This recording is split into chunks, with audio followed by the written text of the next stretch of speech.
Hello, we are on. What is up, YouTube? Good evening. If you read that thumbnail right, that is awesome news for me. Hopefully I haven't annoyed you talking about it too much. Tried to tone that down. Anyhow, thank God the doctors did not say what happened. Part of me says screw them, honestly, but I know they meant well. But I'm officially healing, and here's how I'm going forward. Here's how I'm taking my life, and here's the advice I would recommend you guys to take away from it too. So, of course, I wanted to start off by saying thank you to all of those of you who tried to, once again, who tried to help me out with this or prayed for me. I really appreciate that. Um, the first thing, I don't know, in case you don't notice, I've been losing a bunch of weight in the past couple months. Like, if you noticed, and how thick my face was in my What My Crisis Has Taught Me video, and compare that to how I was in Loch Lomond. And back in December before the incident, you noticed that I was pretty chubby, and I've been losing some fat over the past couple months. And I still have some stuff to do, but I'm making a lot of progress. And all of the medical people I saw were not did not tell me to do that. So this is just like something for me to say. Don't trust anybody fully. Give everybody a chance, but you got to question everything. Just like that same Smashworks guy I was following. I just say to myself, hey, maybe he has some good stuff too. You also have to be really careful and not fully trust anybody. Like the one or two guys were saying to me, hey, be careful with him. And I was just like, I got this fully. I got this fully. Nothing can go wrong ever. I'm just like, that's why you can't fully trust anybody. And we got to question everything. So as George Carlin says, don't teach your children to read, teach them to question what they read, teach them to question everything.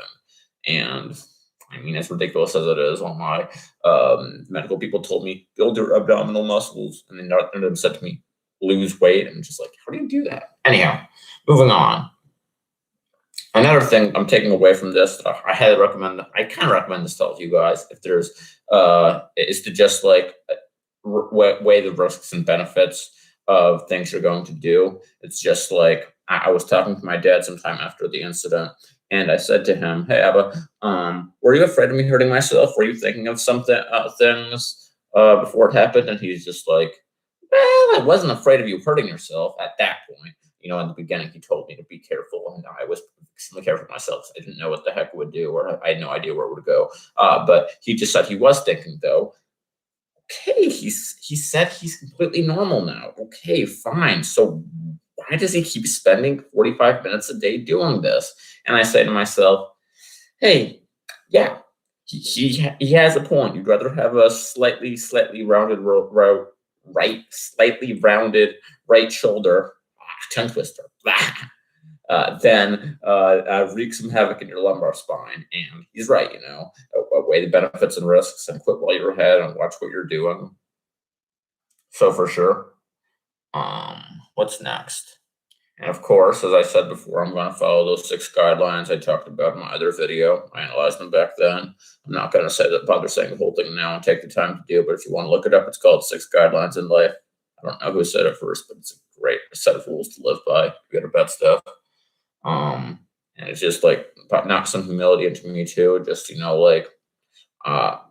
for those of you who knew me back then, had a sense of it, saw it right before the incident, I was the happiest person I'd ever been, primarily because of my spine fixing and being pretty much totally normal and a few other things. And my goal was to pretty much get that exact body back I had, but just lose the overconfidence.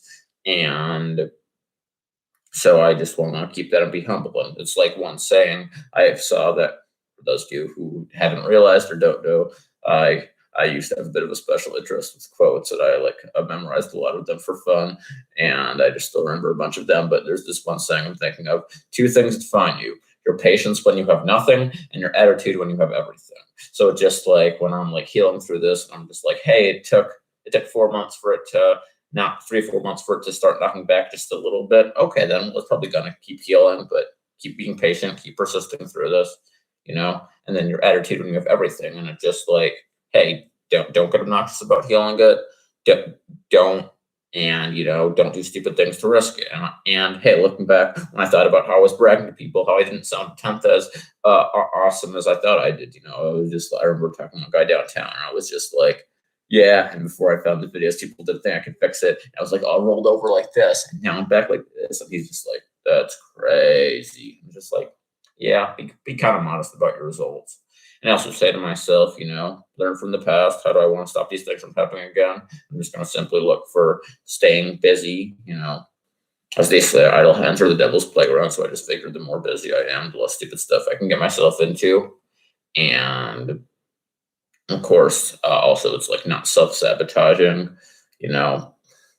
Well, another little fun story I had, I think it was back in my sophomore year of high school.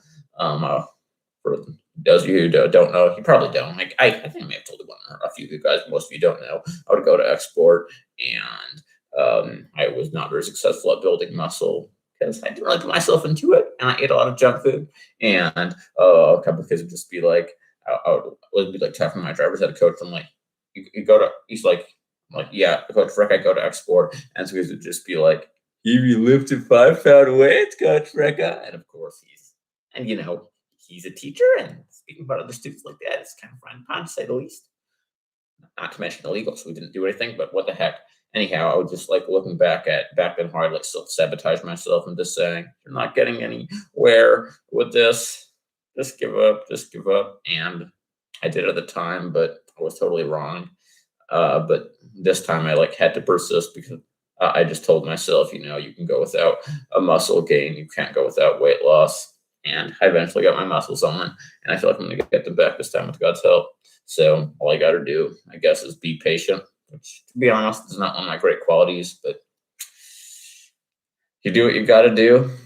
And I guess the same one of you guys taught me is patience is not the ability to wait, it's the ability to wait with a good attitude. So just like I can do the first one of those things. But anyhow, that's what I've taken away from this. That's how I'm moving forward with my life. If you got any more suggestions, I would love to hear them in the comments. I'd love to hear what else you think. All right. Thanks for watching, whoever you are in the comments. Say something. I see there's one person watching. No? Okay. What the heck? All right. I love you all. Have a nice night. Peace out. Bye-bye.